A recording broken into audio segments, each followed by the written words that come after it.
नचिकेता यम के द्वार पर प्रतीक्षा कर रहे हैं।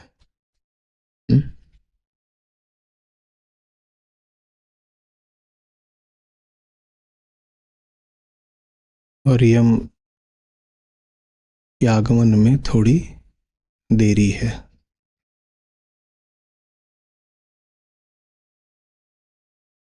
उतने में यम पत्नी आग्रह भी करती हैं कि द्वार पर ब्राह्मण है और गृहस्थ का धर्म है यथोचित सत्कार दे, प्रतीक्षा न कराए।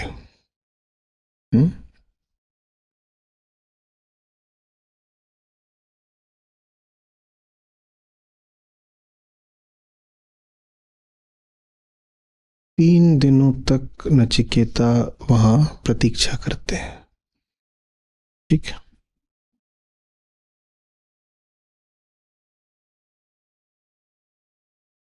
3 रातों तक।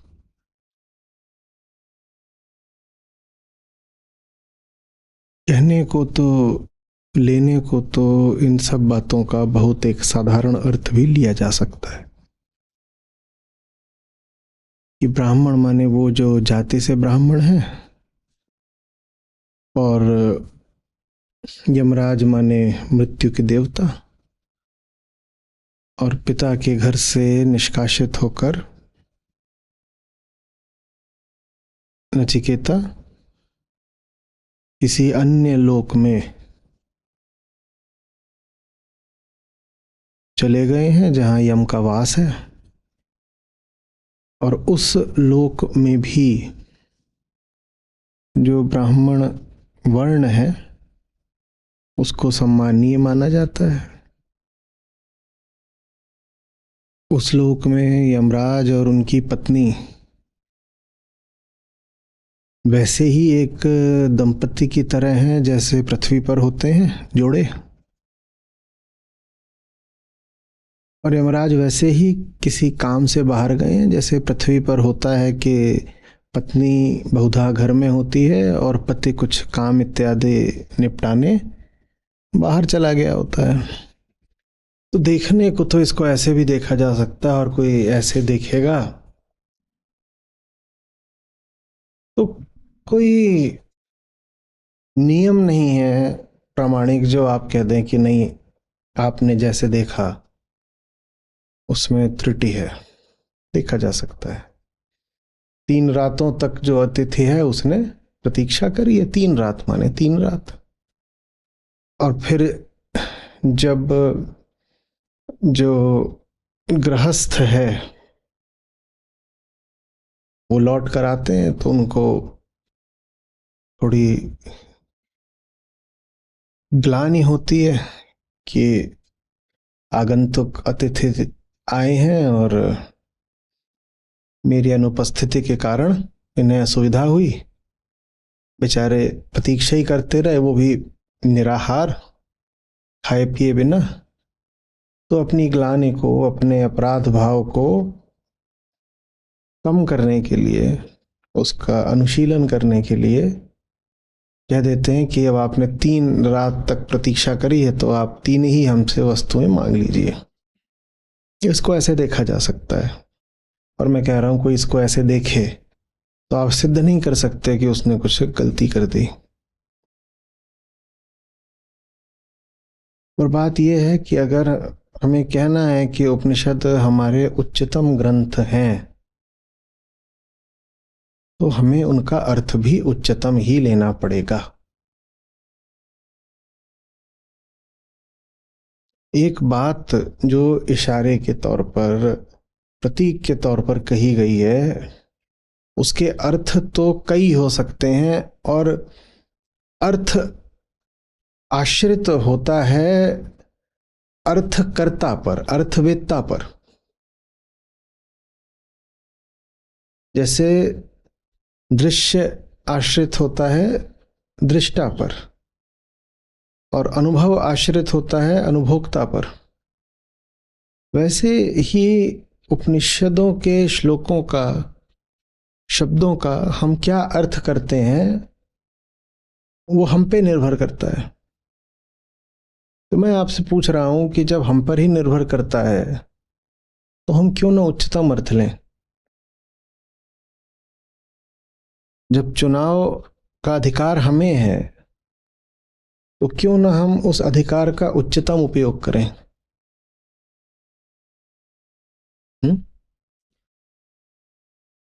उच्चतम अर्थ लेते हुए हम थोड़ा समझेंगे पूरी बात को। पहली बात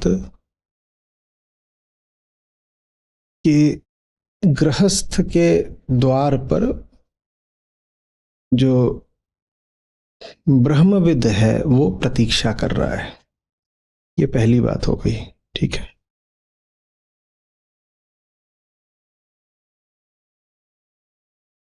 वो साधारण कोई प्रतीक्षा नहीं है। वो ऐसा नहीं है कि एक मनुष्य, एक पार्थिव मनुष्य जाकर के किसी के पार्थिव घर के सामने इंतजार में बैठ गया है। ये एक देह है और एक द्वार है। देह भी मिट्टी की और द्वार भी मिट्टी का, और द्वार के आगे देह बैठी हुई है। इसको हम ऐसे नहीं लेंगे। बात जब बहुत आगे तक जा सकती है, बात हमें जब बहुत ऊंचा अर्थ देने की सामर्थ्य रखती है, तो ये बुद्धिमानी कैसे हो सकती है कि हम उसके उच्चतम अर्थ को ठुकरा करके उसका कोई साधारण अर्थ ले लें। तो द्वार पर ब्राह्मण बैठा है, माने अहम के द्वार पर ब्रह्म हमेशा दस्तक देता ही रहता है, खटखटाता रहता है।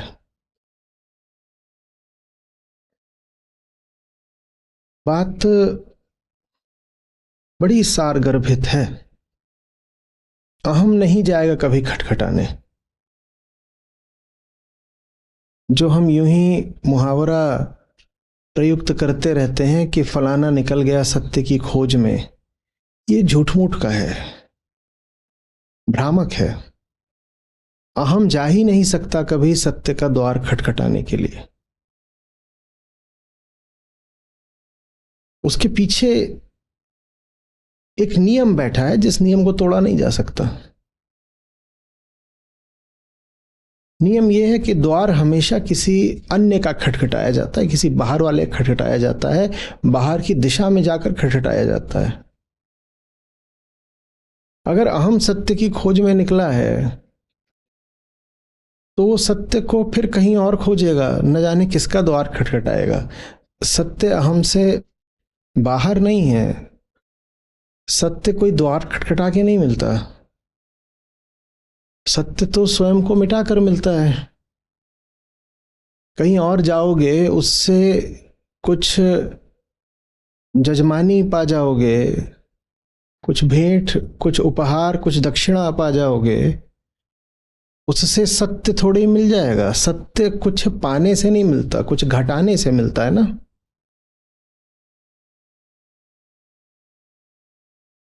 तो अहम कभी सच का द्वार खटखटा नहीं सकता। तो क्या करें हम? अहम बस ये कर सकता है कि उसको 10 द्वारों से जो दस्तकें मिल रही हैं उसमें वो सही अतिथि के लिए सही द्वार खोल दे। 10 द्वार कौन से हैं अहम के? 10 इंद्रियां। हर तरफ से अहम को दस्तकें तो मिलती ही रहती है ना। कोई क्षण बता दो जब आप जगत के संपर्क में ना हो, जब कोई नया आपको अनुभव ना हो रहा हो, जब कोई वस्तु आपके मन में, विचार, विषय आपके मन में प्रवेश करने को तैयार न खड़ा हो, जैसे सब कुछ आप की अनुमति मांग रहा है आपके जीवन में उतरने को, वैसे ही हर समय सत्य भी आपकी अनुमति मांग रहा है आपके जीवन में उतरने को। अहम को सत्य को खोजना नहीं है, अहम को सत्य के लिए बस द्वार खोलना है।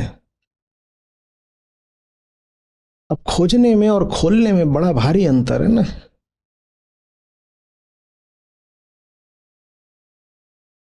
खोजने में बड़ा कर्ता भाव है और बड़ी सक्रियता है, और खोजने में इल्जाम जैसी बात है। कोई है जो खो गया है, कोई है जो छुप गया है, कोई है जिसकी नीयत है मुझे न मिलने की, और उसके विपरीत मुझे देखो, मैं अहंकार हूं, मैं कितना भला हूं। जो छुप गया है, जो खो गया है, मैं उसे खोजने निकला हूं, मैं इतना भला हूं। सत्य तो जैसे फिर धूर्त हो गया कि जो छुपन छुपाई खेलता हो, जो अहंकार को उसका वाजिब अधिकार देने से बचता हो, जो अहंकार को जानबूझकर कष्ट में रखता हो। जब आप कहते हो कि मैं सत्य को खोजने निकला हूं, या आप कहते हो कि बहुत खोज रहा हूं मिल नहीं रहा, या आप कहते हो जीवन भर साधक रहा पर दर्शन नहीं हुए, तो आपकी बात में एक आरोप, एक अभियोग छुपा हुआ है। वो ये कि आप अपनी ओर से तो बड़े ईमानदार थे, आपने खूब खोजा। जिसको खोज रहे हैं वही धता बता गया, मूर्ख बना गया।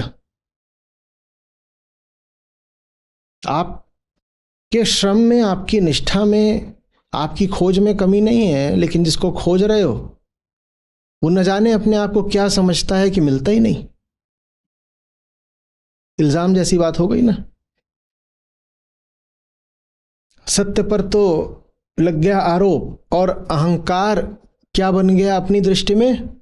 साधक, खोजी, ईमानदार अन्वेषक, जो अपनी पूरी शक्ति और बुद्धि के साथ अपनी मंजिल को खोजने निकला है। और बहुधा हम भी इसी मुहावरे में बात कर लेते हैं। हम कहते हैं अहंकार यात्री है, उसको अपनी मंजिल तक पहुंचना है, और जीवन एक यात्रा है, उसको बीच में रुकना नहीं है, सीधे मंजिल तक जाना। इससे ऐसा लगता है जैसे मंजिल दूर जा करके खड़ी हो गई है। मंजिल हम कहते हैं ना, वहां हिमालय का शिखर है मंजिल। इससे ये भ्रम हो सकता है कि दूरी मंजिल की तरफ से है, कि जैसे मंजिल रूठी हुई है और दूर कहीं जाके छुपी हुई है। बात वो नहीं है, एकदम नहीं है। तभी तो उपनिषद उपनिषद है ना। अहम की ओर से ही सारा मनमुटाव है, सत्य नहीं रूठा हुआ। सत्य की ओर से तो बस करुणा है, आग्रह है, दस्तक है। ये छुपने का सारा प्रपंच हमारी ओर से है, माने अहम की ओर से है। हम छुपे हुए हैं, और हम में इतनी भी ईमानदारी नहीं कि मान लें कि हम छुपे हुए हैं। कुछ गलत हो जाता है तो हम कह देते हैं अरे परमात्मा की ओर से अब ऐसा ही है तो हम झेल लेंगे। परमात्मा किसी को काहे को दुख देगा? आनंद स्वरूपा है आत्मा। तो आत्मा क्या है? आनंद स्वरूपा। जब भी कभी मन को जो उच्चतम मिल सकता है उसकी बात करते हैं तो कह देते हैं सच्चिदानंद घन। आनंद भी साधारण आनंद नहीं, घनीभूत आनंद, सच्चिदानंद घन। तो आपको जो दुख मिल रहा है वो किसी परम सत्ता के कहने से कैसे मिल सकता है, अगर उस परम सत्ता का स्वभाव ही आनंद है? तो आपके जीवन में दुख फिर किसकी करतूत होगा? आपकी। पर हमारा मुहावरा ऐसा ही रहता है कि नहीं, हम तो भले आदमी हैं, लेकिन अब आकाश से हमारे लिए कुछ दंड उतरा है, कुछ किस्मत उतरी है, नियति अगर दुख ही दे रही है तो हम झेल लेंगे, कोई बात नहीं, हम भले आदमी हैं। उसने जो भी दिया है तेरे फूलों से भी प्यार, तेरे कांटों से भी प्यार। वो कांटे काहे को भेजेगा भाई? ऐसे बोलो ना कि तेरे फूलों से ही प्यार। हम्म। इसीलिए कांटे मिलते हैं बार बार। कांटे उधर से आते नहीं, कांटे सारे हमारे अपने होते हैं। समस्या बस ये है कि वो फूल लेकर के द्वार पर खड़ा रहता है, हम दूसरे द्वार खोले होते हैं। हमारे पास कितने द्वार हैं? 10 द्वार हैं, दूसरे द्वार खोले रहते हैं। इतना बड़ा संसार है, उसके विविध विषय हैं, विचार हैं, लोग हैं, काम धंधे हैं, 50 चीजें हैं जिनमें व्यस्त हुआ जा सकता है। हम उनमें व्यस्त रह जाते हैं, हमारे लिए वो चीजें वरीयता ले लेती हैं। समझ में आ रही बात? जिसको भी मिला है अपने करे नहीं मिला। आप अधिक से अधिक ये कर सकते हो कि बस बाधा ना बनो, और जितना करोगे बाधा उतनी बड़ी बनोगे। आपकी होशियारी आपको कहीं नहीं पहुंचाती, सत्य तक तो बिल्कुल नहीं पहुंचाती। आपका कर्ता भाव नहीं चाहिए, बहुत ध्यान से लिख लो, आपका अविरोध चाहिए। ये दो बहुत अलग अलग बातें हैं। आपकी सक्रियता नहीं चाहिए, आपका अविरोध चाहिए, जिससे समझ में आना चाहिए हमें कि हमारी प्राकृतिक दशा विरोध की होती है। आपको खोजना नहीं है, आपने पाने के विरुद्ध जो अवरोध खड़े कर रखे हैं उनको हटा देना है।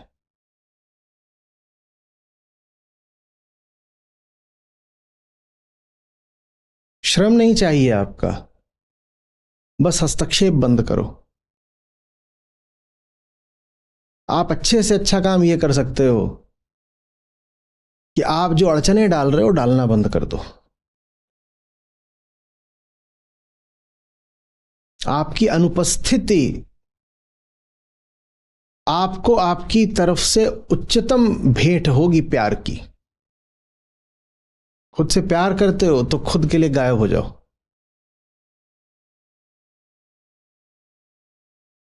लोग पूछते हैं क्या करें,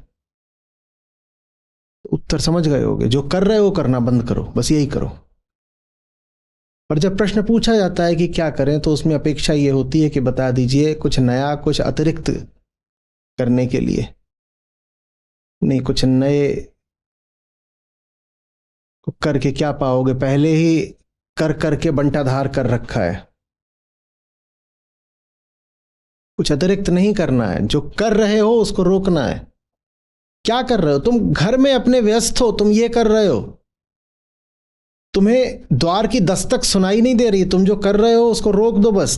तुमने द्वार खड़ा कर रखा है, और द्वार का अर्थ ही क्या होता है? विरोध, अवरोध। तुम्हारा काम ये नहीं है कि तुम खोज पे निकल पड़ो, तुम्हारा काम बस ये है कि बड़ी सुंदर नज्म है, आ जाए कोई शायद दरवाजा खुला रखना।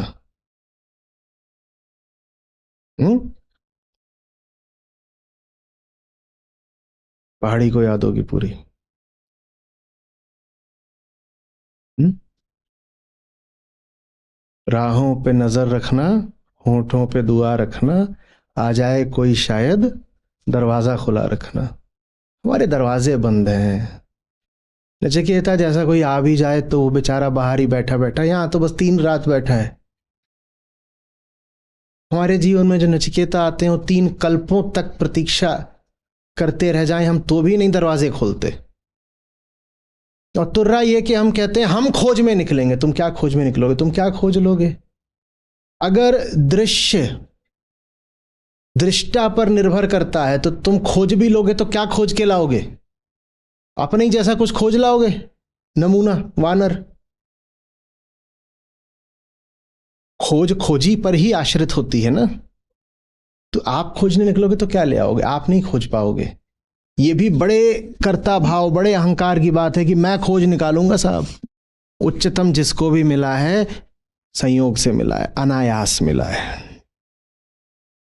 आप नहीं खोज लाओगे।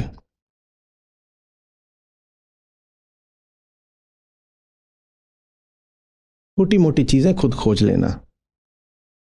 उच्चतम तो बस दरवाजे खुले छोड़कर ही पाया जाता है, अविरोध से।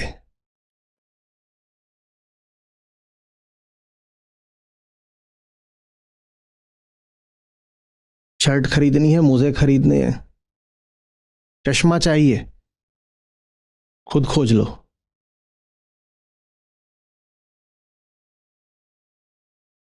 और जिस दृष्टि से बाजार में चीजें उठाते हो, ये टोपा उठाते हो, ये जैकेट उठाते हो, उसी दृष्टि से अगर गुरु और ग्रंथ को उठाने लग गए तो क्या उठाओगे? कुछ ऐसा ही उठाओगे जिसमें टोपों की और मोजों की बातें होंगी। क्योंकि हमें जीवन में चाहिए ही क्या है? इधर टोपा और नीचे मोजा। पर हम सोचते हैं हम खुद खोज के ले आ लेंगे, हम सोचते हैं हम खुद चयन करेंगे। हमें ब्रह्मवेत्ता भी अपने अनुसार चाहिए, अपने अनुसार। हम कहते हैं मैंने खोजा, ये दर्प बना रहे ना, मैंने खोजा। नहीं, आपने खोजा तो फिर आपने अपने ही जैसे खोजा, आपको कुछ नहीं मिलेगा। 30 नंबर का पहनते हैं, ये तो ये खोजेंगे तो 30 नंबर का ही तो खोजेंगे। जो खोजेगा अपने ही जैसा तो खोजेगा। ये 36 पहनते हैं, खोजेंगे तो 36 ही तो खोजेंगे। आप महिला हैं, आप कहीं पे जाती हैं कपड़ों की दुकान में, तो उनके कौन से सेक्शन में घुसती हैं तुरंत? महिलाओं वाले। वो महिला है तो खोजेंगी तो महिलाओं के कपड़े खोजेंगी। और कोई बच्चा है वो जाता है तो वो किस विभाग में घुसता है? वो किड्स सेक्शन देखता है, कहां है वहां घुस जाता है। आप खोजोगे तो आप अपने ही जैसा कुछ खोज लोगे जो आपके व्यक्तित्व से मेल खाता हो, और जो आपके व्यक्तित्व से मेल खाता होगा वो आपको तोड़ेगा कैसे? 36 की कमर पे 36 का पैंट पहनने से कौन सी आपकी नीति नीति हो जाएगी, बताओ तो। छोटी चीजें अपने हिसाब से, जो वास्तविक है उसके ऊपर अपनी शर्तें नहीं लादा करते, उसके लिए बस दरवाजे खोला करते हैं, फिर वो जो चाहे करे। उससे पूछते नहीं तूने क्या किया, क्यों किया। उसके ऊपर अपनी अपेक्षाएं नहीं लादते। अभी मैं लखनऊ में था तो वहां एक दो टीवी चैनल्स के साथ कुछ बातचीत हुई। वो लोगों ने देखी, हमारे कई लोग बहुत परेशान हो गए हैं, कह रहे हैं देखिए आचार्य जी को ऐसी बातें नहीं करनी चाहिए थी। तो मैंने कहा है कि उनसे पूछ करके स्क्रिप्ट लिखवा लो, अगली बार वो जो बोलेंगे वही बोल दूंगा। हमारे लिए कोई बड़ा नहीं है, काहे का गुरु। गुरु भी वो करे जो हम चाहते हैं। इतना भारी अहंकार।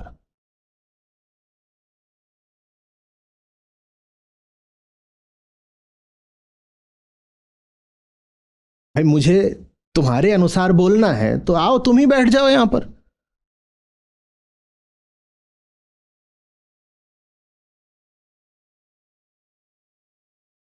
समझ में आ रही बात है? तो ऐसे व्यक्ति जब खोजेंगे तो किसको खोज लेंगे? जो उनकी उम्मीदों को पूरा करता हो, माने उनके ढर्रों के मुताबिक चलता हो। तो तुम्हें क्या मिल जाएगा? क्या मिल जाएगा?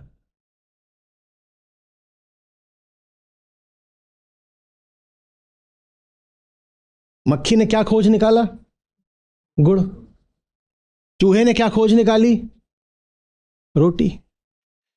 या कभी ऐसा हुआ है, हमारे 2 खरगोश हैं, वो थोड़े बीमार हैं तो यहाँ बगल के कमरे में रहते हैं अभी, वो यहाँ बहुत सारी किताबें रखी, हमने तो नहीं देखा कि हम आज सत्र पूरा करके गए और दोनों खरगोश झुके हुए हैं और ऑस्कर वाइल्ड को पढ़ रहे हैं। हाँ, इतना उन्होंने जरूर किया है कि बिस्तर के नीचे कुछ कपड़ा लत्ता मिल गया तो उसको उन्होंने। अब खरगोश खोजेंगे तो क्या खोजेंगे? गीता तो नहीं खोजेंगे। जो उन्हें खोजना था उन्हें मिल गया, जूतों के फीते काट दिए।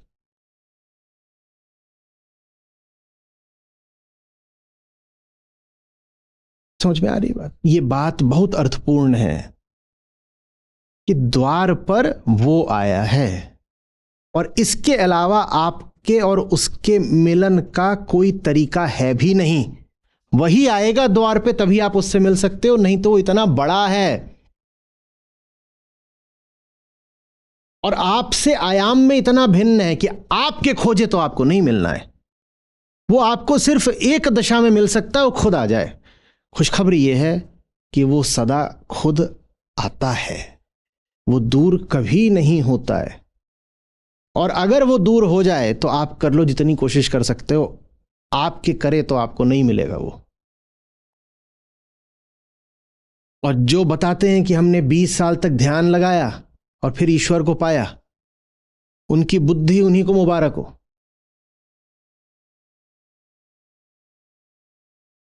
कोई कहे कि 20 साल तक मैंने स्वयं को मिटाया, तो बात थोड़ा समझ में भी आती है। लेकिन कोई कहे 20 साल तक मैंने दौड़ लगाई, खोज कराई, और फिर वहां कोने में छुपा बैठा था सत्य, पकड़ में ही नहीं आ रहा था, बहुरूपिया भेष बदल के बैठा हुआ था, और बच्चों ने हमें भी क्या समझा है, हमने खोज निकाला। ये तुम चोर सिपाही की बात कर रहे हो कि जैसे किसी हिस्ट्री शीटर को किसी पुलिस वाले ने जाके धर दबोचा हो 20 साल की खोज के बाद। बहुत लोगों का सत्य के प्रति यही नजरिया रहता है, मैंने खोज के निकाला है, मैंने। फिर कह रहे हैं जब भी मिलेगा अनायास मिलेगा, अनायास मिलेगा। जिन्हें मिला है अनायास ही मिला है। तो अनायास समझते हो, अनपेक्षित। आपको नहीं पता था क्या मिल जाएगा। वो बात आपकी उम्मीदों से पृथक भी हो सकती है और आपकी उम्मीदों के विपरीत भी हो सकती है, बिल्कुल बेमेल होगी। आप जो चाह रहे हो उससे कोई लेना देना नहीं सत्य के, ब्रह्मवेत्ता के मिलने का। आप तो किसी और ही उम्मीद में जाओगे, जब वो मिलेगा तो आप उसे न जाने क्या समझोगे। वो बाद में धीरे धीरे पता चलता है कि ये क्या मिल गया। और ये गनीमत की बात है कि जब वो आता है द्वार पर तो तत्काल ही हमें पता नहीं लग जाता कि वो कौन है। अगर बिल्कुल साफ साफ बात पता चल जाए कि ये द्वार पे कौन आया है तो हम क्या करेंगे? नहीं, द्वार खुलेगा तो, पर उसके अंदर आने के लिए नहीं, हमारे भागने के लिए। कहेंगे बेटा तुम अंदर आ जाओ, हमें भागने दो, क्योंकि हम समझ गए हैं कि हमारा तुम्हारा मिलन होगा तो उसका अंजाम क्या है। आपके और उसके मिलने का एक ही अंजाम हो सकता है। क्या? एक ही बचेगा, दूसरा मिटेगा। तो अच्छा है कि मिलन के क्षण में आपको कभी पता नहीं चलता कि किससे मिल रहे हो। बहुत अच्छी बात है कि बहुत दिनों तक उसकी पहचान गुप्त रहती है। गुप्त ऐसे नहीं रहती कि आपको पता नहीं होता वो कौन है, गुप्त ऐसे रहती है कि आपको लगता है वो कोई और है। आप कभी उसको अपना मित्र मान लेते हो। अर्जुन कृष्ण को क्या माने बैठे हैं? सखा है। और सखा है इसी नाते कृष्ण की बात सुन भी लिया, पता चल जाए कृष्ण वास्तव में कौन है। वो ब्रह्म के प्रतिनिधि होकर बोल रहे हैं तो अर्जुन सुने ही नहीं। अर्जुन तो इसी भरोसे पे सुने ले रहे हैं कि अरे ये तो रिश्तेदार है मेरे और दोस्त हैं, बचपन से हम खाए खेले हैं, घूमे फिरे हैं। समझ में आ रही है? आरंभ से ही स्पष्ट हो जाए कि जिसके साथ हो वो इतना खतरनाक है कि तुम दोनों जब भी मिलोगे तो एक ही बचेगा, दूसरे को हटना मिटना पड़ेगा। तो काहे को रुकोगे, उसके आगे भाग नहीं जाओगे? तो वो प्रच्छन्न रहता है, छुपा रहता है, गुप्त रहता है, नहीं पता चलता। बहुत अच्छा है नहीं पता चलता। कुछ समझ में आ रही है बात? ये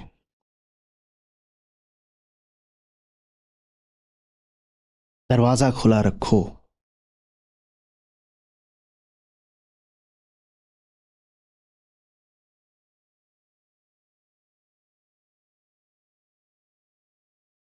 और इस शर्त से बाज आ जाओ कि तुम जानते हो कि तुम्हारे लिए अच्छा क्या है। तुम जानते ही होते तुम्हारे लिए अच्छा क्या है तो तुम्हें सत्य की जरूरत ही क्यों थी?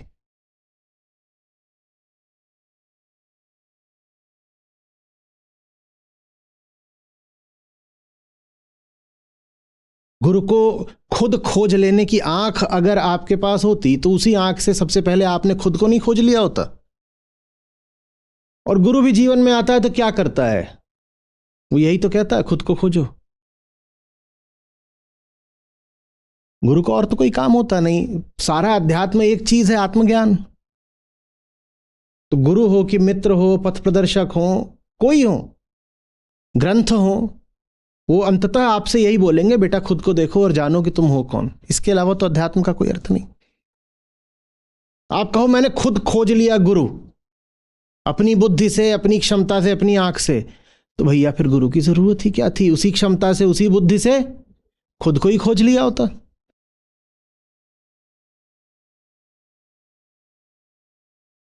समझ में आ रही है बात कुछ ये?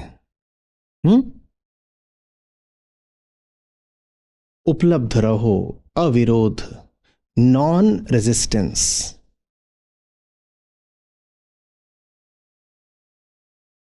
कूद कूद के खोजने से कुछ हाथ नहीं आएगा। चुप हो जाओ, रुक जाओ, और पाने के विरुद्ध जितने प्रबंध कर रखे हैं उनको हटाओ। पाना दूर नहीं है,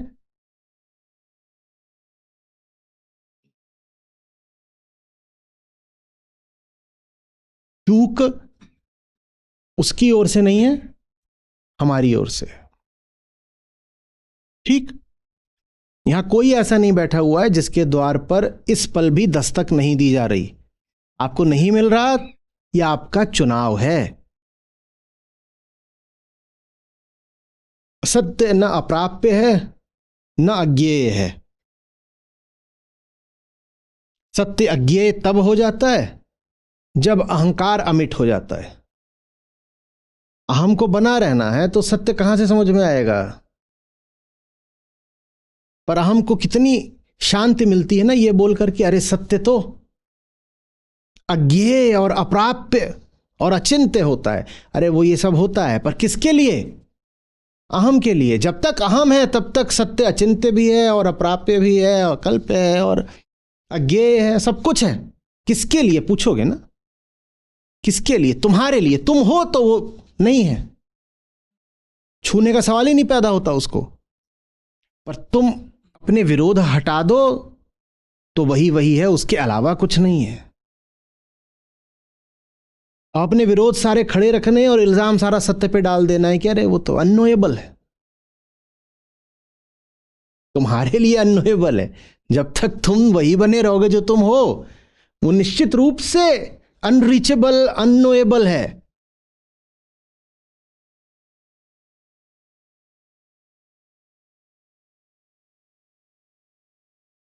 आ रही बात समझ में कुछ? देखिए कि कितने तरीकों से हम अवरोध डालते हैं, बाधाएं डालते हैं, बैरियर लगाते हैं, शर्तें।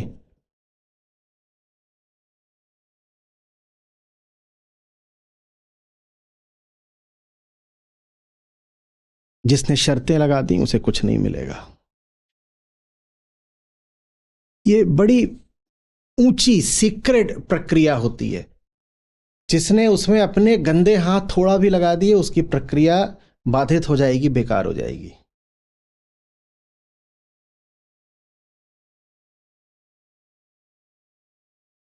यहां मामला फिर बोल रहा हूं सहभागिता का नहीं है, कोऑपरेशन का भी नहीं है, नॉन रेजिस्टेंस का है। ये दो बहुत अलग अलग बातें हैं। कोऑपरेशन में तो ऐसा लगता है कि आपको सत्य के साथ क्या करना है? सहकारिता करनी है, सहभागिता करनी है, सहयोग करना है। आपको सहयोग नहीं करना, हटना है। उसको करने दो, उसे जो कुछ करना है। तुम्हारा क्या काम है? हाथ जोड़ के बस पीछे हट जाना बोला है। यहां हमारी कोई जरूरत नहीं, हम तो पीछे हट रहे हैं। हमारा काम है ना होना, हमारा काम है ना करना, हमारा काम है कोई बाधा ना लगाना। यहां 50-50 वाला नहीं है मामला कि कोऑपरेट करेंगे, कि कुछ सत्य ने करा तुम भी तो कुछ करके दिखाओ। कुछ बातें उसकी सुनो, कुछ बातें अपनी लगाओ। जब 50-50 बोल रहा हूं तो अनायास मुझे याद आ गया, जितने लोग हमारे साथ श्रृंखला में जुड़े हुए हैं, महीने का आखिर आते आते उसमें से ठीक 50% ही होते हैं जिन्होंने महीने में एक बार भी कम्युनिटी पर अ से अहम भी लिखा होता है। बाकी 50% तो इसमें है कि थोड़ी इनकी सुनी, अब बाकी तो अपना करना है ना। तुम व्यर्थ ही यहां पर हो, तुम हटो। तुम्हारे हटने से संस्था का ज्यादा फायदा हो जाएगा, क्योंकि तुम्हारे जैसों को ढोने में हमें बड़ा परिश्रम करना पड़ता है।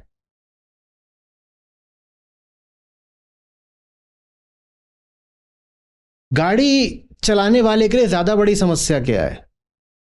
ठीक है, वो गाड़ी चला रहा है, वो चाहता है गाड़ी भर जाए। मान लो बस का ड्राइवर है, वो चाहता है उसकी बस भर जाए। अब ये मैं आपको दो दृश्य बता रहा हूं, इसमें बताना ज्यादा बुरा कौन सा। एक तो ये है कि गाड़ी आधी ही भरी, और दूसरा ये है भर तो पूरी गई, पर आधे उसमें से ऐसे थे जो ड्राइवर की कोई बात ही नहीं सुन रहे, वो खिड़कियों से लटक रहे हैं, वो एक के ऊपर एक बैठे हैं। उसमें से दो चार तो अपने आप को ही ड्राइवर समझते हैं,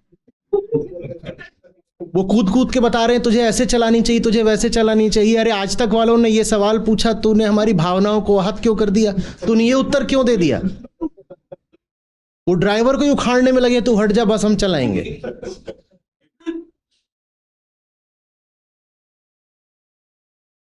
ड्राइवर क्या बोलेगा?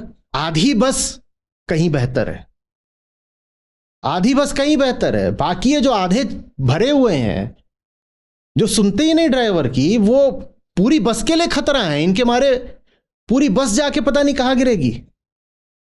और ये तो मैंने बस की बात ली, विमान की बात ले लो। विमान में आपको जो आदेश दिए जा रहे हो कि सीट बेल्ट बांध लो, ये मत करो, वो मत करो, आप उनका पालन नहीं करें तो वहीं उतार दिया जाएगा पहले ही।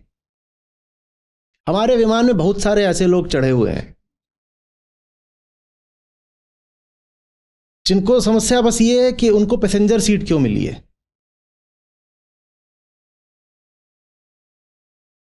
वो सब अपनी अपनी नज़र में पायलट हैं। वो कहते हैं इनका थोड़ा बहुत सुनेंगे, थोड़ा रिकॉर्डिंग देखेंगे, बाकी ये ऐप पर लिखना लिखना, इससे क्या प्रयोजन है? कोई मतलब ही नहीं। ये ऐसी सी बात है कि वहां एयर होस्टेस आकर के बता रही है कि वहां ऊपर सामान डाल दो, वहां ऊपर सामान डालने जाए, उसने खुद को डाल दिया है ऊपर, वहां बैठ गया है। वो बोल रहा है यहां से व्यू अच्छा आता है। एक होता है विंडो व्यू, एक होता है आइल व्यू, और एक होता है टॉप व्यू। यहां सब प्रकार के लोग हैं।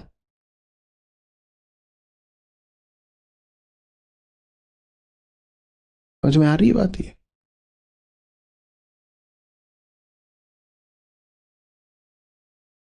ऐसों से मेरी प्रार्थना है, या तो सुधर जाओ या फिर उतर जाओ। ठीक है, या तो सुधर जाओ नहीं तो उतर जाओ। तुम्हारे हमारे संस्था की बस बिल्कुल झूमती झामती चल रही है। तीन तो स्टीयरिंग पे ही बैठे हुए हैं। ने कितना भी बोल लो कि भाई तुम्हारी जगह, वो उन्हें समझ में नहीं आ रहा। एक वाइपर से लटका हुआ है। सब अपनी अपनी नजर में उस्ताद हैं। कुछ पाना है तो अविरोध से पाओगे। अविरोध का मतलब होता है जो कहा जा रहा है उसे सुनो, स्वयं को बीच में मत डालो। ये मामला 50-50 का नहीं है कि थोड़ा हम संस्था की सुनेंगे, थोड़ी अपनी करेंगे। तुम कोई नहीं हो, साफ बोले दे रहे हैं। इस पूरी प्रक्रिया में अगर आप कुछ बने रहोगे तो कुछ नहीं पाओगे। इस पूरी प्रक्रिया से आपको तभी कुछ मिल सकता है जब आप अपने आप को पूरे तरीके से महत्वहीन बना दो। मैं कोई नहीं हूं। जो कोई नहीं होगा वो यहां से सब कुछ पा जाएगा। जो कुछ बन के बैठा हुआ है, मैं तो अपने हिसाब से देख रहा हूं, ये करता हूं, वो करता हूं, कुछ नहीं।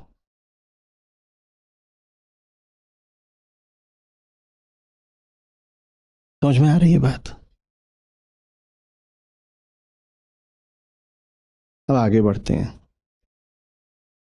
3 रातों तक प्रतीक्षा, वो भी निराहार। ये नचिकेता ने 3 रातों तक निराहार प्रतीक्षा करी है। 3 रातें। रात माने प्रकाश का अभाव, जब प्रकाश नहीं है। और प्रकाश प्रतीक होता है सत्य का। तो अब आपको साधारण अर्थ लेना है तो आप ले सकते हो कि हाँ 3 रातों तक वहां बैठा हुआ था बाहर और कुछ खा पी नहीं रहा था, कह रहा था खाने पीने नहीं आए, मिलने आए, आ जाएंगे तब खा पी लेंगे, ऐसे भी ले सकते हो। मैंने कहा कि उपनिषद हमारे अगर उच्चतम ग्रंथ हैं तो अर्थ भी क्यों ना हम उच्चतम ही लें। ठीक है, 3 रातें जो सत्य की अनुपस्थिति का सूचक हैं, उनको हम कैसे लेंगे? इनको हम 3 तरीके से ले सकते हैं। पहला तरीका है प्रकृति के 3 गुण,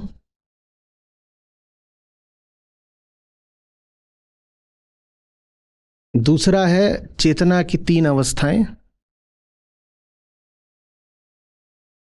और तीसरा है जीव जगत के समस्त त्रैत।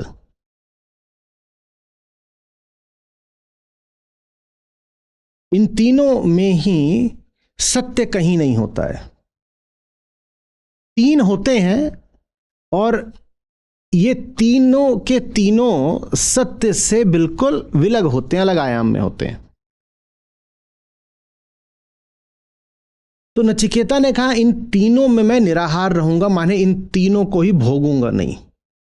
न तो मैं प्रकृति के 3 गुणों को भोगूंगा, 3 रातों तक नचिकेता ने कहा मैं निराहार रहूंगा। निराहार रहना माने मैं कुछ ग्रहण नहीं करूंगा। किससे ग्रहण नहीं करूंगा? 3 रातें 3 गुण। मैं प्रकृति के तीनों गुणों में से किसी को भी ग्रहण नहीं करूंगा। मुझे गुणातीत जाना है, उसी की खोज में तो घर छोड़ा है। ये जो 3 गुण हैं ये तो घर में भी बहुतेरे रखे हुए थे। यही अगर ग्रहण करने होते, इन्हीं का आहार करना होता, तो क्यों पिता से रुष्ट होकर के और कष्ट सह के इतनी दूर में काहे को आता? तो एक अर्थ हो गया कि जो कुछ भी तामसिक हो सकता है, राजसिक हो सकता है, सात्विक हो सकता है, नचिकेता ने कहा कुछ भी नहीं चाहिए, ये सामने दोगे तो मैं भूखा रह जाऊंगा, मैं इनको ग्रहण नहीं करूंगा। इनको ग्रहण न करके नचिकेता ने बता दिया कि सिर्फ और सिर्फ क्या चाहिए? क्या चाहिए? वो जो गुणों के आगे है वो चाहिए। ठीक, इसी तरीके से हम इसको कह सकते हैं कि जो भी विषय विचार आपको जागृति में आ सकते हैं, कि स्वप्न में आ सकते हैं, कि सुषुप्ति में आ सकते हैं, नचिकेता ने तीनों को खारिज कर दिया। नचिकेता ने कहा इनमें से मैं किसी को भी भोगूंगा नहीं। मैं अपने किसी विचार, किसी भावना को, चेतना की किसी लहर को कोई समर्थन नहीं दूंगा, क्योंकि मुझे वो चाहिए जो चेतनातीत है,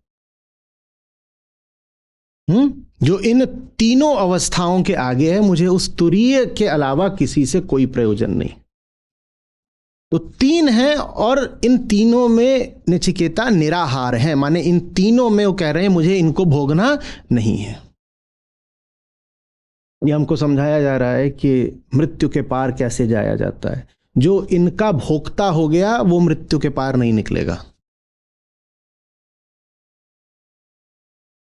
जो कुछ भी आपके मन में है, आप अगर उसके भोक्ता बन गए तो आप मृत्यु के ही भोक्ता बन गए। जो मृत्यु को भोग रहा है, मृत्यु उसको भोग गई, खत्म। जो मरण धर्मा पदार्थ, प्रकृति में जो कुछ भी है वो विनष्ट होता रहता है, माने मरण धर्मा है। जो भी कोई मरण धर्मा पदार्थ को भोग रहा है वो स्वयं मरण धर्मा हो गया। आप एक ऐसी चीज से अपना संबंध जोड़ रहे हो जिस चीज को मिट जाना है, वो चीज मिटेगी, उसके साथ आप भी मिट गए।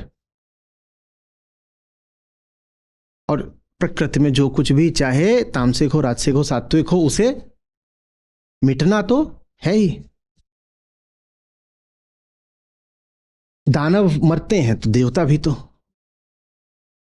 शैतान मरता है तो साधु भी तो मरते हैं, बुरा आदमी मरता है तो अच्छा आदमी भी तो मरता है। फर्क नहीं पड़ता कि सृष्टि में क्या है, वो मरता है। तो जिस किसी ने भी सृष्टि की किसी भी वस्तु से या विषय से अपने आप को जोड़ लिया, उसने अपने आप को मर्त्य बना दिया, मरणशील, मरणधर्मा बना दिया। अच्छे से जोड़ा तो भी मरोगे, बुरे से जोड़ा तो भी मरोगे। हालांकि अच्छे से जोड़ना बुरे से जोड़ने की तुलना में बेहतर है, तुलनात्मक रूप से बेहतर है, लेकिन आपको मृत्यु के पार नहीं ले जा पाएगा। इसीलिए नचिकेता ने तीनों रातों कुछ भी ग्रहण करने से मना कर दिया। बोले तो रात का मामला है ना सारा। रात माने सत्य से इतर जो है, प्रकाश से अलग जो है वो रात है। उपनिषद ही प्रकाश को सत्य का प्रतीक लेकर चलते हैं ना। आप लोग ही बार बार कहते हो ना, तमसो मां ज्योतिर्गमय। अब क्या बात हो रही है वहां पे? अंधेरे से प्रकाश की ओर जाना है। किस प्रकाश की बात हो रही है? सत्य की ही तो बात हो रही है। समझ में आ रही बात है? इसी तरीके से त्रैत, त्रैत क्या, द्वैत जब हम कहते हैं तो वास्तव में त्रैत होता है। इधर बैठा है मान लो ज्ञाता, उधर बैठा है ज्ञेय विषय। तो ज्ञाता है ज्ञेय, इनका एक रिश्ता भी तो है ना, उस रिश्ते को ज्ञान बोलते हैं। तो दो जब भी होते हैं वहां वास्तव में तीन होते हैं, एक दो और उन दोनों का रिश्ता, वो तीसरा है, तो त्रैत ही होता है। एक त्रैत और भी माना जाता है, जहां कह देते हैं ईश्वर है, प्रकृति है, जीव है, उसको त्रैत मान लेते हैं। कहते हैं ये तीनों हैं और तीनों एक दूसरे से अलग अलग हैं। एक ईश्वर है जिसने सब कुछ रचा है, और जो उसने रचा है उसमें जड़ प्रकृति और चेतन जीव है, तो उसको त्रैत मान लेते हैं। वो एक अलग चीज है।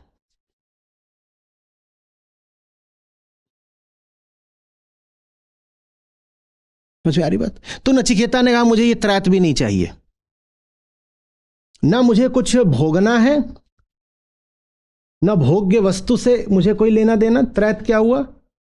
उधर भोग्य विषय है, इधर भोक्ता बैठा है, और बीच में जो प्रक्रिया काहे की है? भोग की। बोले मुझे कुछ लेना देना नहीं, इसीलिए तो खाऊंगा नहीं, मैं कुछ नहीं खा रहा, मुझे भोगना है ही नहीं। तो जिसे मृत्यु के पार जाना हो वो भोगने की आकांक्षा से मुक्त हो जाए। नचिकेता ने कहा तीन नहीं चाहिए। अब ये तीन का आंकड़ा आप ले लो तो संयोगिक भी हो सकता है। आप कह सकते हो अरे ये तो यूं ही कथाकार ने, उपनिषदकार ने, ऋषि ने तीन कह दिया, वो 5 या 8 भी बोल सकते थे, 2 भी बोल सकते थे। आप अगर ऐसा कहोगे तो मैं मान लूंगा, पर मैं फिर कह रहा हूं, मैं क्यों ना उच्चतम अर्थ दूं? क्यों ना उच्चतम अर्थ दूं? मैं तो यही कहूंगा ना कि ऋषि 3 दिन भी कह सकते थे, 3 रात ही क्यों बोला उन्होंने? हो सकता है बिना किसी कारण के बोल दिया हो, पर मेरे हित में तो यह है ना कि मैं उच्चतम कारण ही मानूं। जब मैं चुनाव कर सकता हूं ऊंचे का और नीचे का, तो मैं नीचे को क्यों चुनूं? समझ में आ रही बात है? बहुत लोग आपको मिलेंगे जब मैं इसके प्रतीकों के ऐसे अर्थ कर रहा हूं, बहुत लोग मिलेंगे जो कहेंगे ये तो मनमाने अर्थ हैं।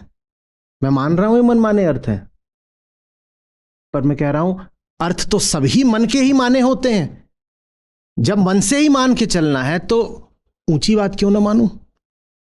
जो दूसरे अर्थ ले रहे हैं वो भी ऋषि से पूछ के तो नहीं आए हैं कि ऋषि से पूछा उन्होंने भी अर्थ कैसे माना है? अपने ही मन से माना है। तुम भी अपने मन से मान रहे हो, मैं भी अपने मन से मान रहा हूं। तो मैं अगर मनमाना अर्थ कर रहा हूं तो मनमाना तो आप भी अर्थ कर रहे हो। मनमाना ही जब करना है तो क्यों ना उच्चतम करें?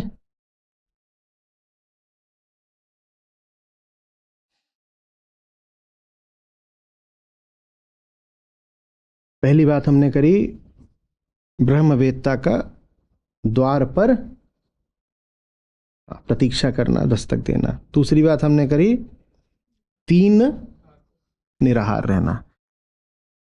अब इसमें जो अहम और ब्रह्म का संबंध है वो भी स्पष्ट होगा। जब कोई आता है आपके पास,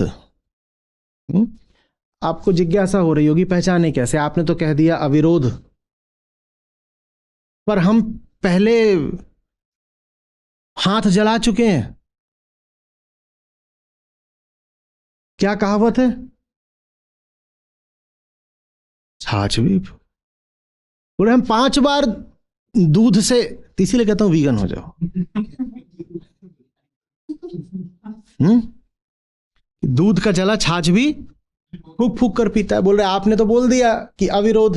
बोले हमने करा था और 5 बार अविरोध दिखा दिया और लुट गए। फलाने बाबा जी आए थे, हमने कहा अविरोध, द्वार खोल दिया, उन्होंने दी बाबा जी की बूटी, और बूटी हमने ली और फट से एकदम क्या गहन निद्रा आ गई। बोले योग निद्रा है। और उठे तो पता नहीं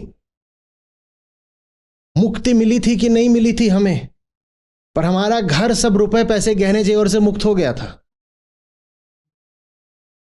बोले ऐसा 5 बार पहले हो चुका है। और अब आप भी महाराज बोल रहे हो कि जब कोई आए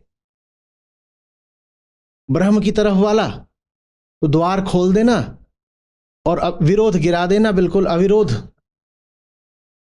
तो पहचाने कैसे? ठीक है, अच्छा प्रश्न। तो आज का श्लोक पहचानने का भी हमें सूत्र बताई दे रहा है। जो द्वार पर आपके खड़ा है, पहली बात वो 3 को ग्रहण न करता हो, वो 3 को ग्रहण न करता हो। दूसरी बात, वो आया है द्वार पर तो आपसे कुछ लेने ही आया है, क्योंकि ब्रह्म की प्रक्रिया नीति नीति की है, वो कुछ लेके जाएगा। वो आया है तो कुछ लेने आया है, कुछ देने नहीं आया है, याद रखो। क्योंकि अहम को कुछ पाने की नहीं, बोलो साथ में, कुछ घटाने की जरूरत है। तो वो जो आपके पास आया है वो आपसे कुछ घटाएगा, माने आपसे कुछ लेके ही जाएगा, कुछ तो लेके जाएगा। कैसे पहचाने कि वो सही है? वो लेके भी जा रहा है, और पहले भी जो सब आए थे वो लेके ही निकल लिए। आपको ये देखना है वो जो लेके जा रहा है कहीं वो स्वयं उसका आहार तो नहीं कर रहा।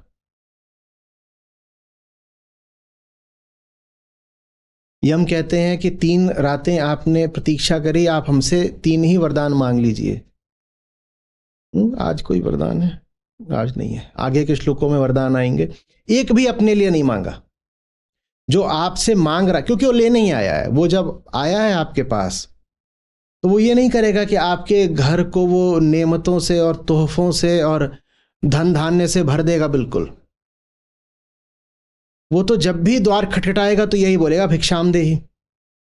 इसीलिए तो और द्वार खोलने का मन नहीं करता, न फोन उठाने का मन करता। फोन उठाओ और खट से उधर से आवाज आती है भिक्षाम देहि, ये और कुछ बोलते ही नहीं है। जब देखो तब भिक्षा। तो भिक्षा ठीक है मांगी है, पर यह भी देख लेना जैसे नचिकेता ने मांगी है, किसके लिए मांगी है, किसके लिए मांगी है। नचिकेता 3 वर मांगेंगे, एक भी अपने लिए नहीं मांग रहे।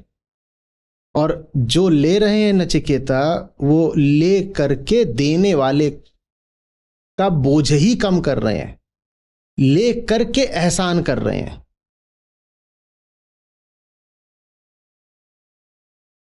मुझे आ रही बात? जब ऐसा कोई मिल जाए तो अविरोध। और जब कोई ऐसा मिल जाए जो बाहर बैठा हुआ यम पत्नी का आतिथ्य स्वीकार कर रहा है, और यमराज आए हैं तो उसको पा रहे हैं कि पूरे मुंह से खीर टपक रही है, उन्होंने आकर के बोला ब्राह्मण देवता नमस्कार, तो उधर से आया नमस्कार, इधर से आई डकार। बोले 3 दिन तक कर क्या रहा था यहां बैठ के? क्या कर रहा था? कहते झाड़ना। जो जो झाड़ सकता था सब झाड़ दिया। जो तीनों को छोड़ करके बैठा हो आपके आगे, सिर्फ वही इस लायक है कि उसे दो।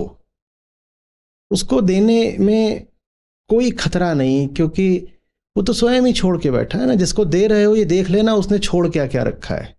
नचिकेता निराहार बैठा है, और जो कुछ उसे यम के यहां मिल सकता था खाने पीने को, उससे बेहतर तो शायद अपने घर में मिल जाता। वो सब कुछ छोड़ के आया है, तो यमराज के यहां कुछ लेने तो नहीं आया होगा। भोजन, उपहार, भेंट, जो कुछ भी उसे यमराज दे सकते हैं। सोचो वो ऐसे पिता के यहां से आ रहा है जिन्होंने हजारों गायें अभी अभी दान में दी हैं, तो उसके अपने घर में भी इन चीजों की कमी तो नहीं रही होगी। तो सूत्र हमें बता रहा है कि अविरोध किसके सामने रखना है? जो निराहार रह सकता हो उसके आगे।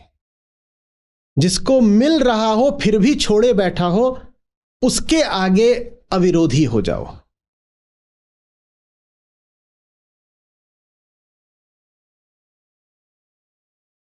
जिसको उन्हीं चीजों की आकांक्षा है जिन पर आप मरते हो, उसके आगे अविरोधी मत हो जाना, वो तो आपके ही जैसा है। जो उन सब चीजों को छोड़े बैठा है जिन पर आप मरते हो, उसके सामने सब हथियार डाल देना। कोई आग्रह, कोई शर्त, कोई बाधा मत रखना।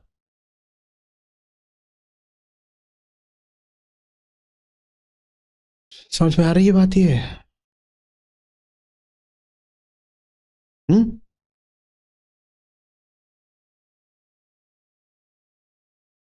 यमराज ने नचिकेता से कहा 3 वरदान मांग लो। नचिकेता ने यही बोल दिया होता, यहां लाओ लाओ बढ़िया हलवा पूड़ी दिखाओ, और तरीके से अभी आगे उसको लुभाएंगे। जितने तरीकों से लुभाया है, एक बार भी ये नचिकेता फिसल गए होते तो फिर वो यमराज हैं, वो देते हैं। क्या? आ जाओ बेटा, दें तुम्हें। जो उच्चतम ज्ञान है वो यमाचार्य से मिल नचिकेता को इसीलिए पाया क्योंकि जितनी छोटी चीजें थी वो नचिकेता को नहीं चाहिए थी। जोर से लिखो, बड़ा बड़ा लिखो, निराहारी। निराहारी। 3 जिसने छोड़े हों, 3, वही इस लायक है कि उसके आगे फिर अविरोधी हो जाओ। और कोई ऐसा हो जिसने जिंदगी में कुछ छोड़ ही ना रखा हो, खुद ही कलप रहा हो आहार के लिए, तो वो आपके पास भी इसीलिए आया होगा कि कुछ मिल जाए। जो स्वयं अभी पाने के लिए कलप रहा है, वो आपको फिर छोड़ने की दिशा कैसे ले जाएगा? अध्यात्म सारा क्या है, फिर से बताओ? पाना या छोड़ना? छोड़ना। नीति नेति घटना। अहम क्या है? आत्मा के ऊपर जो यूं ही झूठ मूठ अतिरिक्त होकर बैठा है, अननेसेसरी, अनवांटेड, अनसॉलिसिटेड, उसको क्या बोलते हैं? अहंकार। जैसे सुंदर खाल के ऊपर मैल जम गई हो, जैसे हीरे पे धूल जम गई हो, जैसे स्मृति पर काल जम गया हो, उसको कहते हैं अहंकार। तो कुछ पाना नहीं होता अध्यात्म में, सिर्फ कुछ घटाना होता है। इसीलिए त्याग की इतनी महिमा है। कुछ घटाना है भाई, पाना थोड़ी। जो चीज पाने लायक है वो कहां है? वो उपलब्ध है। इसीलिए तो आत्मा खोजी नहीं जा सकती, नहीं खोजी जा सकती। फोन है किसी के पास?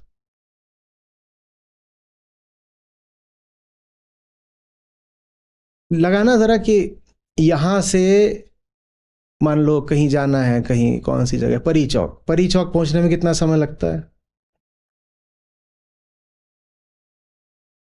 बताओ, क्या बताता है तुम्हारा जीपीएस? 10 मिनट। चलो ठीक है। बताना यहां से कनॉट प्लेस पहुंचने में कितना समय लगता है? देखें क्या बताता है तुम्हारा जीपीएस।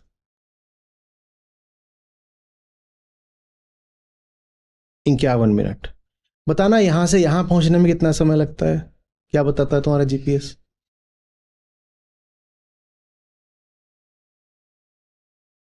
क्या क्रैश कर गया? ये होता है ना। आत्मा कैसे पाओगे? यहां से यहां पहुंचना है, कैसे जाओगे? वो तो है, तुम उसके ऊपर कुंडली मार के बैठ गए हो सांप की तरह। तुम हटो, वो तो है। लोग बोलते हैं आध्यात्मिक साधना बड़ी लंबी खोज करी है, लंबी यात्रा करी है। कहां से कहां तक जाने की? यहां से यहां तक जाने की।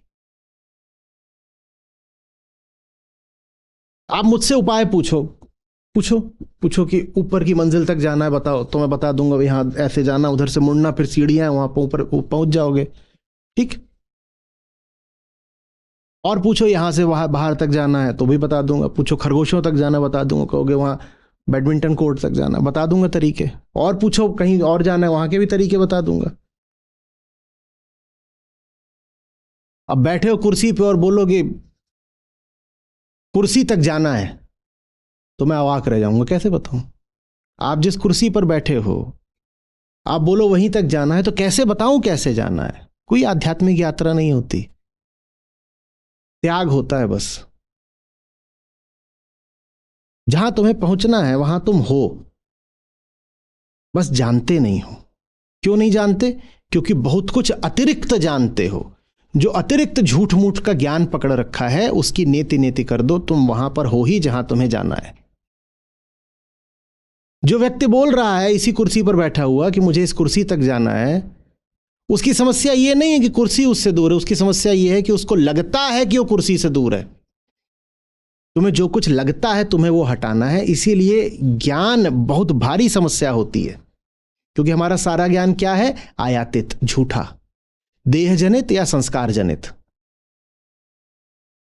जो कुछ भी आपने पकड़ रखा, आप बोलते हो ना बार बार कि आचार्य जी धारणाओं और मान्यताओं के खिलाफ इतना क्यों बोलते रहते हैं? क्योंकि वही तो आपको आत्मा से दूर रखे है। झूठे ज्ञान के अलावा और कोई समस्या ही नहीं है। जो आप बने बैठे हो, जो आप माने बैठे हो, वही तो समस्या, उसके अलावा कोई नहीं समस्या। आत्मा नहीं पानी है, वो तो है, उसके अतिरिक्त कुछ नहीं है। उसके अतिरिक्त जो न होने के बावजूद होने का स्वांग करता है उसको क्या बोलते हैं? अहंकार। और चूंकि वो है नहीं पर बना बैठा कि हूं, तो इसीलिए अहंकार ही मूल माया है।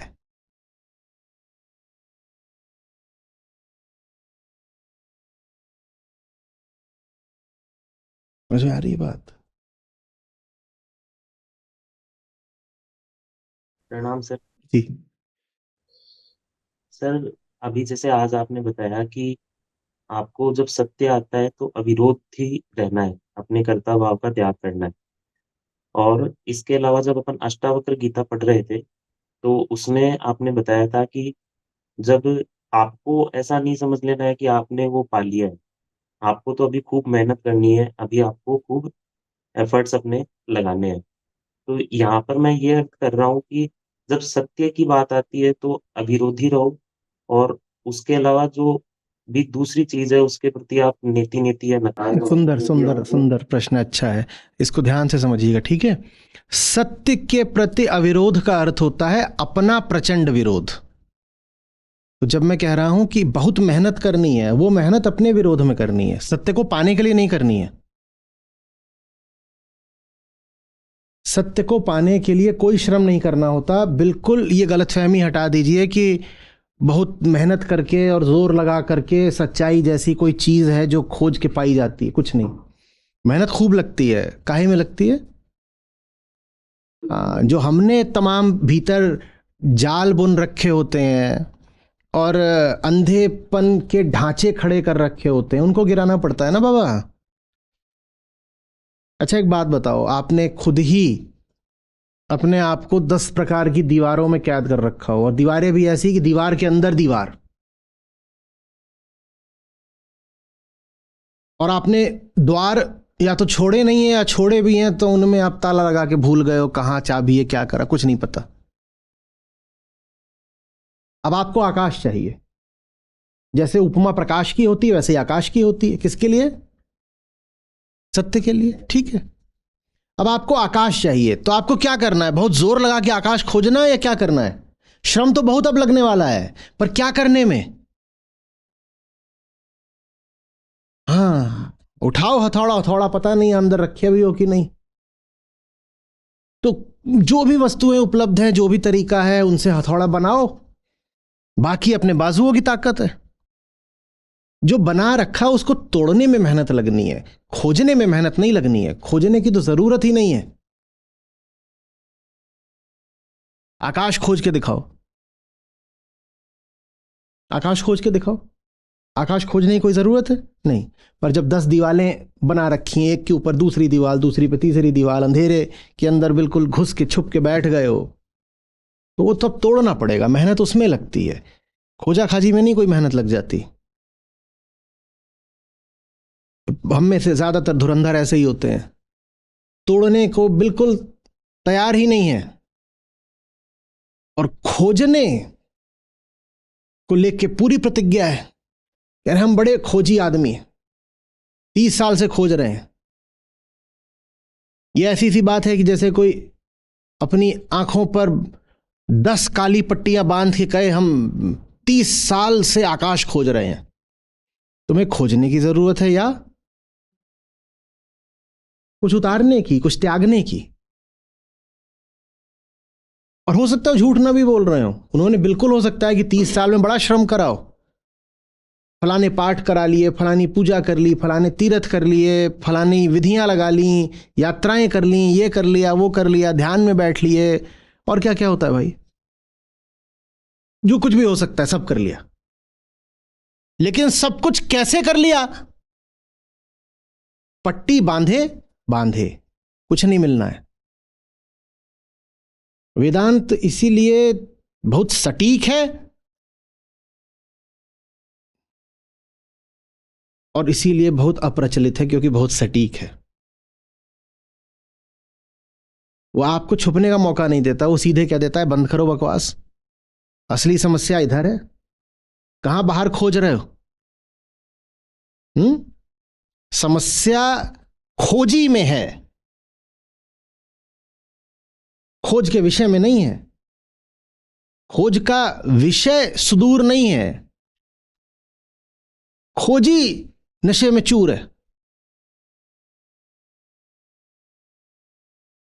और चूंकि वो चूर है तो कहता है कि मंजिल दूर है। मंजिल कहां से दूर है? मंजिल ही मंजिल है। कूटस्थ कहते हैं, अंतर्यामी कहते हैं, इन दोनों ही में जो आशय छुपा होता है वो जो कण कण में व्याप्त है।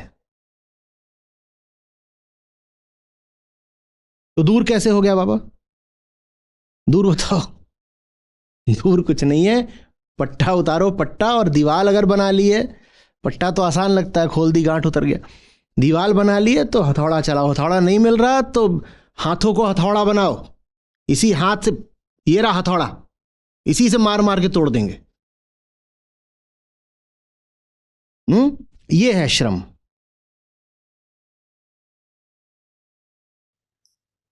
जी प्रणाम आचार्य जी।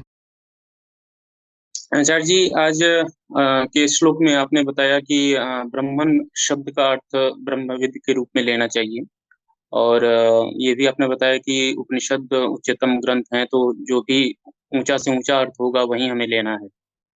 लेकिन इसमें थोड़ा-सा एक मुझे एक संशय ये हो रहा है कि यमाचार्य इनको कहा जा रहा है, यम को इसमें, और शिक्षा लेने के लिए ही वहाँ पे नचिकेता जाते हैं उनके पास।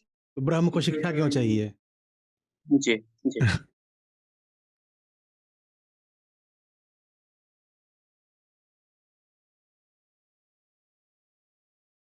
यम कुछ नहीं सिखाते।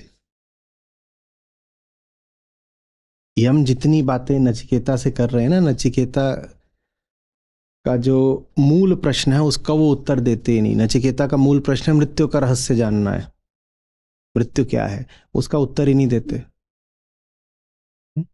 नचिकेता की सीख तो नचिकेता के त्याग में निहित है। नचिकेता अपने पिता को जो छोड़ के आए हैं ना, उसी क्षण नचिकेता ने वो छोड़ दिया था जिसको छोड़ने से ज्ञान सारा प्रकट हो जाता है। यम से अभी आगे आप बढ़ोगे तो पाओगे कि यम से तो उन्हें उस प्रश्न का उत्तर मिल ही नहीं रहा, वो जो पूछ रहे हैं। यम ने कहीं पे भी उत्तर नहीं दिया है, और बहुत सारी बातें करेंगे यम, पर उस प्रश्न का उत्तर ही नहीं देंगे। तो वास्तव में नचिकेता ने जो सीखा है वो अपनी दृढ़ता से सीखा है, अपनी अनासक्ति से सीखा है। अभी यहां बात आ रही थी ना यहाँ पे कि कुछ भी भोग नहीं रहे, 3 दिन से खड़े हैं, कुछ खा पी नहीं रहे। वो प्रक्रिया उन्होंने तभी शुरू कर दी थी ना जब उन्होंने गायों का दान होते देखा था। वो चाहते तो स्वयं भी भोग में सम्मिलित हो सकते थे कि भाई ये सब चल रहा है यहाँ पे, मेला ठेला और बढ़िया बाजा गाजा है, क्योंकि सिर्फ दान ही नहीं दिया जा रहा होगा। सोचो क्या क्या हो रहा होगा, इतना बड़ा आयोजन है तो खाने पीने की चीजें मिल रही होंगी, कपड़े लत्ते होंगे, और मनोरंजन का भी चल रहा होगा, लोग बैठे हंसी ठट्टा हो रहा है, इतने लोग लेने आए हैं तो उनके बच्चे भी आए होंगे, नचिकेता से समवयस्क होंगे बच्चे। बच्चों को जब बच्चे मिल जाते हैं, देखा ना शादियों वाले घरों में क्या होता है, वो 5-10 का अपना गुट बना करके लगते हैं दौड़ लगाने। नचिकेता ने ये सब त्यागा है और मुमुक्षा को पकड़ा। पिताजी बताओ ये आप क्या कर रहे हो? और जहां पे वाजर श्रवस का वक्तव्य है वो कहते हैं कि एक नहीं कई बार बेटा तुम ये बोल चुके हो मुझसे, मैंने धुन पकड़ ली थी कि नहीं यही बताओ यही बताओ। पिता ने इतनी आसानी से थोड़ी बोल दिया था जा तुझे मौत को देता हूं। तो ये अच्छे से समझ लीजिए, किसी को भी उसके उत्तर कहीं विशेष जगह पर जाकर के नहीं मिलते। उत्तर इस पर नहीं आश्रित होते कि आपने किससे क्या सुना, उत्तर आश्रित होते हैं कि आपने क्या छोड़ा है। जो छोड़े बिना सुनने पहुंच गया है उसे कुछ नहीं मिलना, और जो सुनने के लिए छोड़ बैठा है उसके लिए सुनना प्रसाद जैसा हो जाता है। प्रसाद माने क्या होता है?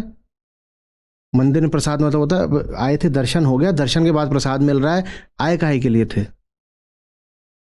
दर्शन के लिए आए थे। प्रसाद क्या मिल गया?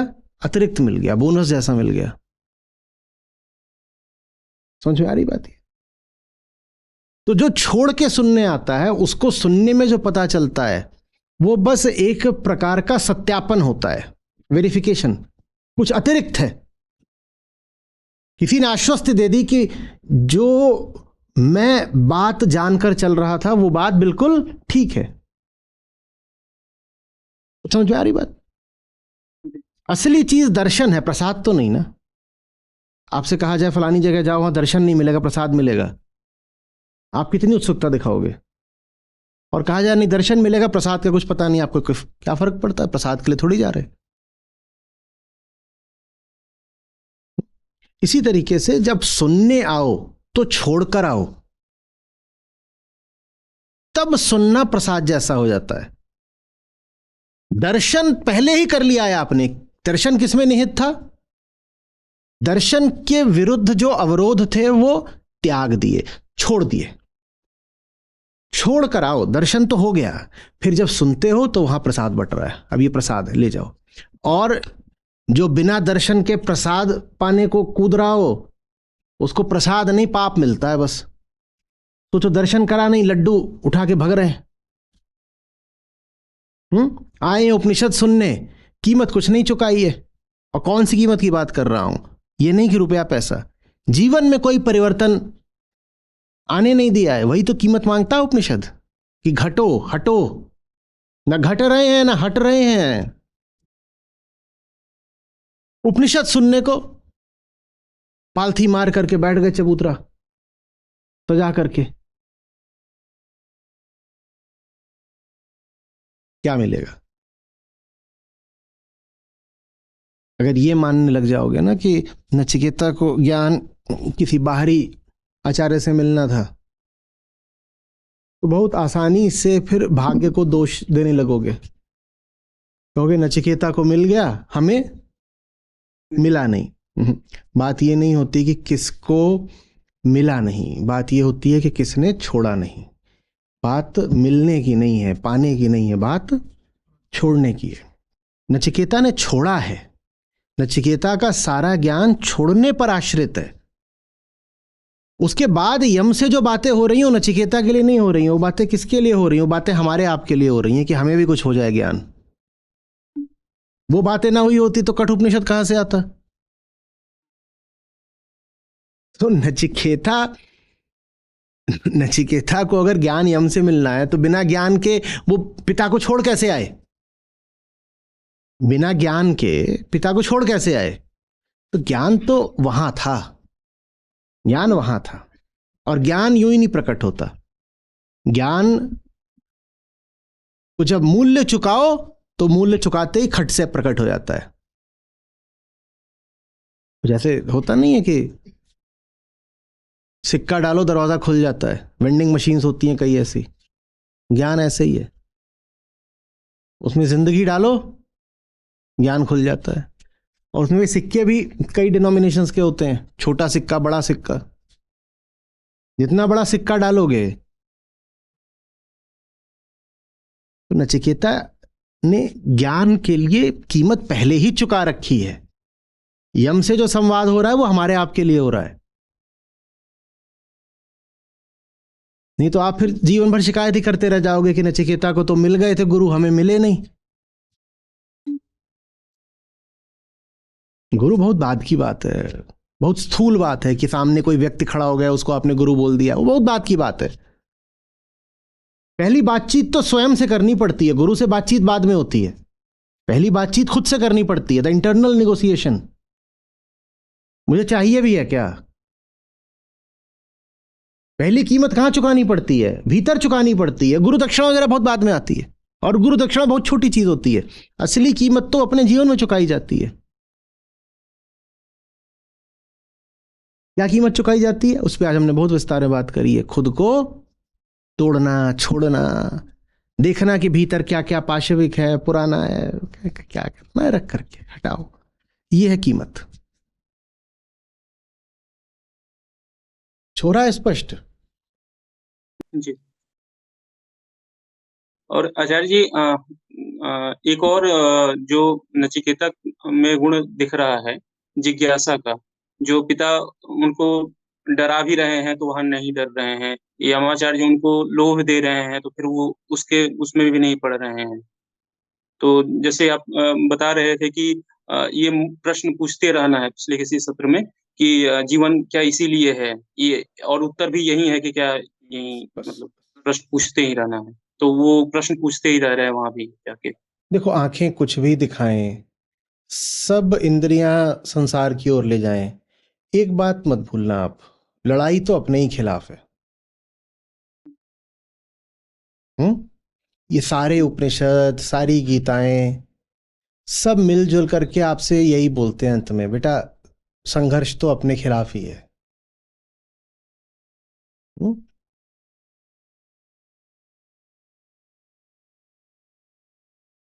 और उस संघर्ष के बिना कुछ नहीं मिलेगा। एक नहीं 100 गीताएं आ जाएं, कुछ नहीं पाएंगे आप। सोचो अर्जुन कह दें कि नहीं मुझे युद्ध तो नहीं करना, पर सुनने में बड़ा मजा आ रहा है, महाराज 700 श्लोक नहीं 7000 सुनाओ प्लीज प्लीज। कुछ मिलेगा अर्जुन को? अर्जुन को मिल इसलिए रहा है क्योंकि गीता के हर श्लोक के साथ अर्जुन का विरोध गिरता जा रहा है और प्रतिबद्धता बढ़ती जा रही है। धनुष पर उनकी मुट्ठी कसती जा रही है, वो अब तैयार होते जा रहे हैं ना, यहां युद्ध करूंगा। और युद्ध वो अपने ही विरुद्ध कर रहे हैं। अपने विरुद्ध माने ये नहीं कि खुद को बाण मार लेंगे, अपनों को बाण मारना भी अपने ही तो विरुद्ध युद्ध है ना, क्योंकि उनसे देह का रिश्ता है। जिनसे देह का रिश्ता उनको बाण मारोगे तो अपना देह भाव आड़े आता है ना। तो अपने ही खिलाफ युद्ध है। दुर्योधन से, कर्ण से जब लड़ रहे हैं या भीष्म से, द्रोण से, तो वो युद्ध वास्तव में किससे कर रहे हैं? स्वयं से कर रहे हैं। और स्वयं से युद्ध करने की तैयारी ना हो और गीता सुनते जाओ, और बिल्कुल अर्जुन एकदम मंत्रमुग्ध हो गए हैं, मंत्र गीता से आ रहे हैं, मुग्ध अर्जुन हो रहे हैं, और बैठ गए हैं बिल्कुल पालथी मार के, कह रहे हैं और सुनाओ और सुनाओ, नहीं मजा आ रहा है अभी, और सुनाओ। 18 अध्याय हो गए, कोई बात नहीं, 18 और सुनाओ, लड़ाई भर नहीं करेंगे। तो क्या मिलेगा अर्जुन को? तो सारी बात तो कुल मिला के ये है कि दो ही तरह के लोग हैं, एक जो हिम्मत दिखाते हैं खुद से जूझ जाने की, और दूसरे वो जो क्या बोले,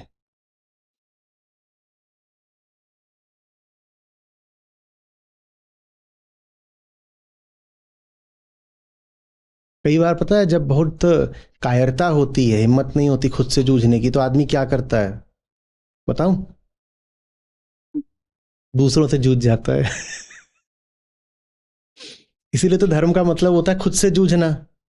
और जब नकली धर्म समाज पर छाता है तो हर आदमी जो खुद को धार्मिक कहता है वो जाके दूसरों से जूझने लगता है। वो कहता है वो दुश्मन है, वो दुश्मन है, वो दुश्मन है, उससे लड़ाई करनी है।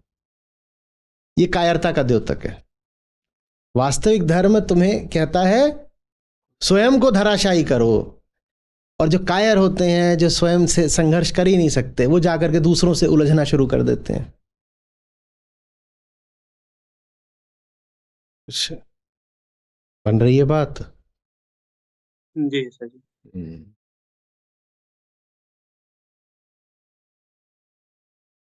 चलिए। अच्छा जी, पिछले प्रश्न के उत्तर में आपने बताया कि भाव ही पहली लड़ाई है, भाव के खिलाफ ही लड़ना है। तो उसमें अभ्यास का कितना यही तो हमारे हाथ में है ना, अभ्यास। देखते हैं कि हाँ ये अभ्यास ही हमारे हाथ में है और कुछ नहीं।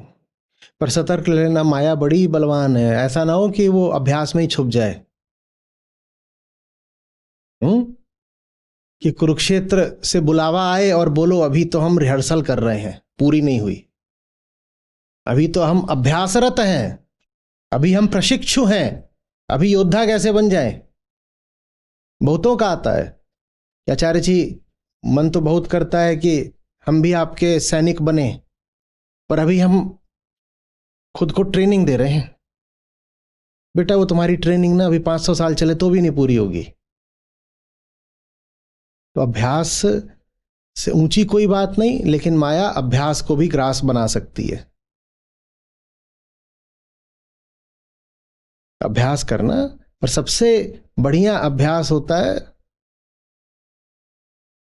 युद्ध क्षेत्र में ही, ऑन द जॉब ट्रेनिंग।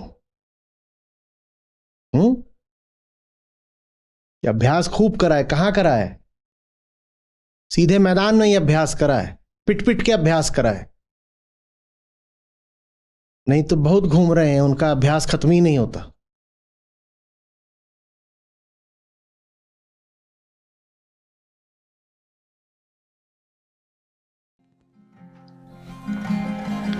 तन मन ताको दीजिए, जाके विषया नाही। तन मन ताको दीजिए, जाके विषया नाही। आपा सब ही डाई के, राखे साहिब माहिरे साधो, राखे साहिब माही। तन मन ताको दीजिए, जाके विषया नाही। तन मन ताको दीजिए, जाके विषया नाही। आपा सब ही डारी के, राखे साहिब माहिरे साधो, राखे साहिब माही। प्रीति बहुत संसार में, नाना विधि की सोई। प्रीति बहुत संसार में, नाना विधि की सोई। उत्तम प्रीति सो जानिए, सतगुरु से जो होए रे साधो, सतगुरु से जो होए। 8 पहर 64 घड़ी, लागी रहे अनुराग। 8 पहर 64 घड़ी, लागी रहे अनुराग। हृदय पलक ना बिसरे, तब साचा वैराग रे साधो, तब साचा वैराग।